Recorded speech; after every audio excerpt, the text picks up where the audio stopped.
ایوان صدر میں اردن کے شاہ عبداللہ دوم کے اعزاز میں منعقدہ پرتکلف سہرانے کے موقع پر میڈیا سے بات کرتے ہوئے فیلڈ مارشل نے کہا کہ جنگ مسلط کرنے والوں کو پاکستان وہی جواب دے گا جو مئی میں دیا تھا۔ انہوں نے واضح کیا کہ بھارت کے خلاف گزشتہ جنگ میں پاکستان کو اللہ کی مدد سے فیصلہ کن کامیابی حاصل ہوئی، جس نے نہ صرف قوم کا سر فخر سے بلند کیا بلکہ دشمن پر یہ ثابت کر دیا کہ پاکستان اپنی خود مختاری اور سلامتی کے دفاع کی بھرپور صلاحیت رکھتا ہے۔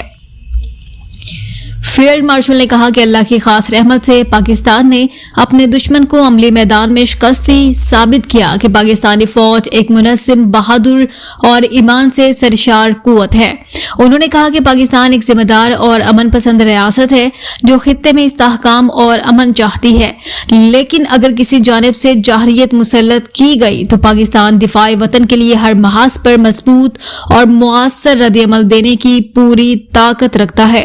ان کا کہنا تھا، ہمارے سپاہی اللہ کے نام پر لڑتے ہیں اور قوم ان کی قربانیوں پر فخر کرتی ہے۔ فیلڈ مارشل نے اس عزم کا اظہار کیا کہ ملک کی سلامتی، خود مختاری اور قومی وقار کے تحفظ کے لیے پاکستان ہر قیمت پر اپنا بھرپور کردار ادا کرتا رہے گا۔